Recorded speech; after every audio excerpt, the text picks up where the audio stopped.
మిగిలే ఈ తల్లి పరమేశ.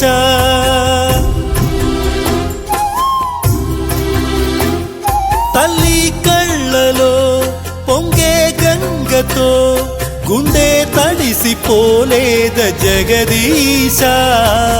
ఇటువంటి తల్లి నీకుంటే ఈశా, తెలిసేది నీకు ఈ తల్లి ఘోష. నీ కన్ను అది చూడదా, ఈ కంటి తడి ఆరదా. ఏ నోమునో చిందో, ఏ పూజ చేసిందో పరమేశ నీ వరము పొంది మురిసింది ఈ కన్న తల్లి.